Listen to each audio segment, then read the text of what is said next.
முதலமைச்சர் விஜய் வரலாறு படைச்சிருக்கிறார். அமைச்சரவை விரிவாக்கம் இதுல இதுவரை இல்லாத அளவுக்கு 7 பட்டியலின அமைச்சர்கள், அதுக்கப்புறம் 4 பெண் அமைச்சர்கள். இதை தவிர காங்கிரஸ் அமைச்சரவையில இடம்பெற்றிருக்கு. எத்தனை ஆண்டுகளுக்கு பிறகு ஆட்சியில் பங்கு கொடுக்கப்பட்டிருக்கு தமிழ்நாட்டில். இது ஒரு முக்கியமான விஷயம் அல்லவா? இந்தியன் யூனியன் முஸ்லீம் லீக் அமைச்சராவதற்கு, அவங்களுடைய எம்எல்ஏ ஒருத்தர் அமைச்சராவதற்கு அனுமதி அளிச்சிருச்சு. அப்புறம் விடுதலை சிறுத்தைகளுடைய திருமாவளவனும் வந்துருவார் மாதிரி தெரியுதுங்க. இப்படி பார்க்க போனா திமுக கிட்டத்தட்ட தனிமைப்படுத்தப்பட்டிருக்கு. எந்த கூட்டணி கட்சியும் இல்ல. அவங்க சின்னத்துல போட்டிட்டவங்க தான் கூட இருக்காங்க.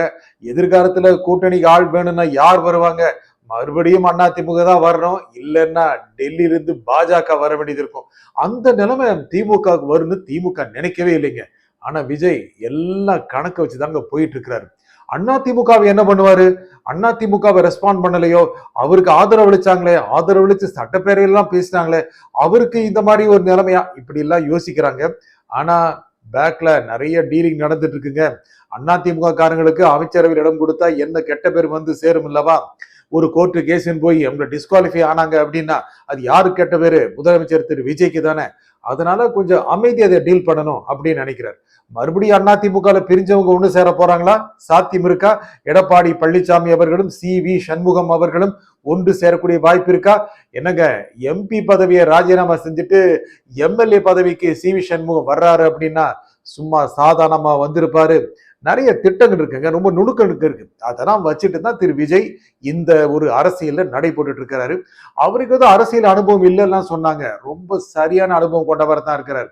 அப்புறம் திரு திருமாவளவன், அவரும் அவருடைய கட்சிக்காரங்களும் அமைச்சரவையில் இடம் பெற்றிருக்காங்கல்ல. திரு வன்னியரசு அமைச்சர் ஆகியிருந்தா நல்லா தானே இருந்திருக்கும். நல்லா இருந்திருக்காது அப்படின்னு அவங்க கட்சியில பேசுறாங்க. என்ன திருமாவளவன் கிட்ட என்ன ஒரு பேச்சு அப்படின்னா, அவரை தவிர யாராவது அமைச்சரானா கட்சியில குழப்பம் வந்துருமா, வேற கட்சிக்கு போடி போயிருவாங்களா. இதெல்லாம் யாருங்க கதை விடுறாங்க? யாரும் அமைச்சர் ஆகிவிடக் கூடாது அப்படின்னு திருமாவளவனே நினைக்கிறாரோ? அப்படின்னா அந்த எம்பி பதவி அதை விட்டுருவாரா? அதை விட்டுருவாரு. ஆனா அதை தாவேக்காவுக்கு கொடுத்துருவாரா? தங்கட்சிக்காரங்க எம்பியாவும் ஆகக்கூடாது, அமைச்சராகவும் ஆகக்கூடாது, இப்படியும் அவர் தலைவர் இருப்பார் அப்படின்னு கட்சிக்குள்ள நினைக்கிறாங்க. இருந்தாலும் நல்ல அறிவார்ந்த தலைவர், நல்ல கொள்கை பிடிப்புள்ள தலைவர், நீண்டகால அரசியலை திட்டமிடக்கூடியவர். ஆனா கடந்த ஒரு 1-1.5 வருஷமா தான் அவருடைய அரசியல் அவரால் சரியா தீர்மானிக்க முடியல. இவங்கெல்லாம் அப்படியே எப்படி திமுக பிச்சுட்டு வந்தாங்கிறது தெரியல. எல்லா அமைச்சர் பதவி தாங்க. ஐயோமில் என்னன்னு சொல்லிட்டு இருந்தாங்க, இந்தியன் யூனியன் முஸ்லீம் லீக் நாங்கள் ஒட்டி கிடக்கிறோம், பிரிக்கவே முடியாதுன்னு சொல்லுங்க தான் இப்போது எங்களுக்கு ஒரு வாய்ப்பு வந்திருக்கிறது. எங்கள் கட்சியை சேர்ந்த எம்எல்ஏ ஒருவருக்கு அமைச்சர் பதவி கிடைக்க இருக்கிறது அப்படின்னு மகிழ்ச்சியா சொல்றாங்க. திமுக கிட்ட சொல்லிட்டு தான் வந்தாங்களாம். திரு ஸ்டாலின் கிட்ட டாடா பைபிள் சொல்லிட்டு வந்தாங்களாம். அவங்களும் நல்லா இருங்க வாழ்த்தி அனுப்பிச்சாராம். அதுக்கப்புறம் அவங்க திரும்ப வர முடியுமான்னு தெரியல. இதற்கு தான் அன்றே சொன்னார் கனிமொழி. என்ன சொன்னாரு? இந்த கூட்டணி விவகாரமே வேண்டான்னு. கூட்டணி வந்தா தானங்க விவகாரம். அப்புறம் போய் அதிமுக கிட்ட போய் நிக்கிறோம். அப்புறம் பாஜக கிட்ட நாங்கள் மதச்சார்பின்மை பேசுகிறவர்கள் தான் அப்படின்னு போய் நிக்கிறோம்.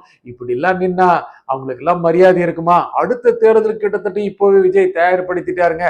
எல்லாம் ஒன்னா சேர்றாங்க, யாரோ வந்து சேர்றாங்க, அதை வச்சுட்டு போயிடலாம் நினைக்கிறாரு. இன்னும் கூட திரு விஜய்க்கு பெரும்பான்மை முழுக்க முழுக்க பெருசா வரலைங்க, 120க்குள்ளதான் இருக்கு. அப்போ அதிமுக காரங்க உடைச்சுக்கிட்டு வருவாங்களோ? என்ன ஆகும்? அதிமுக காரங்க மறுபடியும் போய் எடப்பாடி கிட்ட ஜெல் ஆக முடியாது. எடப்பாடியும் சேர்த்துக்கிட்டு தான் வரணும். அதுக்கு அவரை கன்வின்ஸ் பண்றதுக்கு நாளாகும். அது வரைக்கும் பொறுமையா இருந்த என்னங்க 5 வருஷம் அமைச்சர் பதவி இல்லாம இருந்துட்டாங்க, இன்னும் ஒரு 2-3 மாசம் இருக்க மாட்டாங்களா? இருந்தடலான்னு சொல்றாங்க. எடப்பாடி பழனிசாமி கன்வின்ஸ் பண்ணி கூட்டு வர்றது, இல்லைன்னா கட்சியில ஒரு பெரிய அளவுக்கு மாற்றங்களை கொண்டு வர்றது, அப்படியே கட்சியே தாவேக்காவுக்கு ஆதரவு கொடுக்கிற மாதிரி ஆக்குறது. இல்லைன்னா அறிவாலயத்துல போய் தாங்க நிக்கணும். அங்கே போய் திரு ஸ்டாலின் கிட்ட கை கொடுக்கணும். அவருக்கு இப்ப பிரச்சனையா இருக்கு. அவரு அடுத்த முதலமைச்சர் ஆகிறதா, இல்ல திரு உதயநிதி ஸ்டாலின் முதலமைச்சர் ஆகிறதா அப்படின்னு அவங்களுக்குள்ளேயே ஒரு பிரச்சனை இருக்கு. வெளியே பேசிக்க மாட்டாங்க. ஒரு 5 வருஷம் தாவே காட்சி இருந்துருச்சு அப்படின்னா அதுக்கப்புறம் திரு ஸ்டாலின் தான் முதலமைச்சர் ஆகணுமா அப்படின்னு கட்சியில நினைப்பாங்க. உதயநிதி ஆனா என்ன அப்படின்னு. அப்போ உதயநிதிக்கு அது முதல் முறை முதலமைச்சர் போட்டிக்காக இருக்கும். அப்பவும் பிரச்சனை இருக்கு. ஏற்கனவே திரு விஜய் முதலமைச்சராக பதவி வகிச்சிட்டவரா ஆயிடுவார்.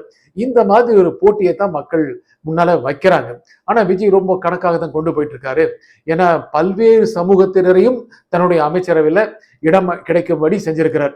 இதுல ஜாதியை பார்த்து கொடுத்தாரா, மதம் பார்த்து கொடுத்தாரா, திறமையை பார்த்து கொடுத்தாரா? இதெல்லாம் இல்ல. 2 பிராமண சமூகத்தை சேர்ந்தவர்களுக்கு அமைச்சர் பதவி. இது என்ன ஜாதி கோட்டாவை கொடுத்திருக்கிறாரு? அப்படி இல்லை தானே. அவங்கள திறமை பார்த்து கொடுத்திருக்கிறாரு. அவர்கள் பை சான்ஸ் இந்த ஜாதியை சேர்ந்தவங்க எல்லாம் இருக்காங்க.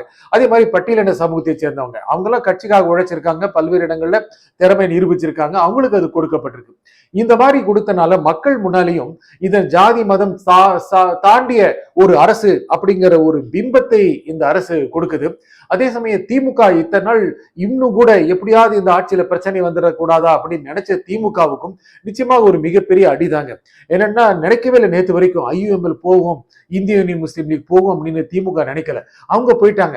அவங்களுக்கு கொடுத்த ஏணி சின்னத்துல அழகா போட்டிட்டு ஜெயிச்சு போயிட்டாங்க. மற்றவங்களாம் இருக்காங்கல்ல, மனிதநேய மக்கள் கட்சி, முக்கியமாக ஜவாஹிருல்லா, அவரு எப்படிங்க உதயசூரி சின்னத்துல நின்னாரு. அவங்களுக்கெல்லாம் என்னாகும்? இஸ்லாமிய சமூகத்தை சேர்ந்த இளைஞர்கள் IUML என்ற மிக பழமையான ஒரு மூத்த இஸ்லாமிய கட்சியை விட்டு விட்டு மனிதநேய மக்கள் கட்சி போன்ற இளம் மனம் கொண்ட கட்சிகளுக்கு வந்ததா சொன்னவங்க இப்போ மெதுவா அவங்க அந்த பக்கம் போயிருவாங்க. இஸ்லாமியருடைய மனதை அப்படியே விஜய் கவர்ந்து விட்டார். அவங்களுடைய ஓட்டு வங்கி அப்படியே மாறிடுங்கிற மாதிரி தெரியுது. கிறிஸ்தவ சமூகத்துடைய ஓட்டு வங்கி கேட்கவே வேண்டாம், நிறைய பேர் அமைச்சர்களா இருக்காங்க, அப்படியே போகும்.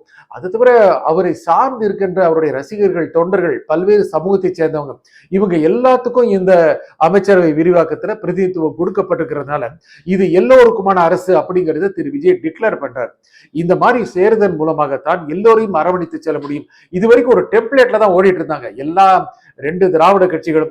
ஒரு டெம்ப்ளேட், அந்தந்த சமூகத்தை சேர்ந்தவங்க அங்க யார் ஜெயிச்சிருந்தாங்களோ அவங்களுக்கு கொடுக்கறது, சில சமூகங்களுக்கு இடமே கொடுக்காம இருக்கிறது, பிராமண சமூகத்துக்கு கொடுக்காம இருக்கிறது, இஸ்லாமிய சமூகத்திற்கு பேருக்கு ஒரு இடத்தை கொடுத்துட்டு ஒரு உப்பு சப்பு இல்லாத ஒரு அமைச்சர் பதவி கொடுக்கறது, இதெல்லாம் மக்கள் பார்த்துட்டே இருந்தாங்க. அந்தந்த சமூகத்தை சேர்ந்தவர்கள் அவங்களுக்கு எல்லாத்துக்கும் பிரதிநிதித்துவம் கிடைக்கும்னு தெரிஞ்ச உடனே அவங்க பிரச்சாரம் பண்ணாமே அவங்க பக்கம் வந்துடுறாங்க. இது எல்லாத்தையும் சரியா டிக் அடிச்சுட்டே வந்துட்டாரு விஜய்.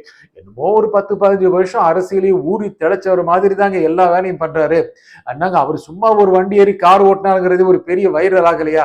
அந்த மாதிரி அரசியலையும் ரொம்ப அழகா டிரைவர் சீட்ல உட்கார்ந்து தான் ஓட்டிட்டு இருக்கிறாரு. யாரை எந்த அளவுக்கு ஓட்டணும், எந்த அளவுக்கு டிராபிக் வந்தா எப்படி மீறி போகணுங்கிறதுல ரொம்ப தெரிஞ்சவரா இருக்கிறாரு.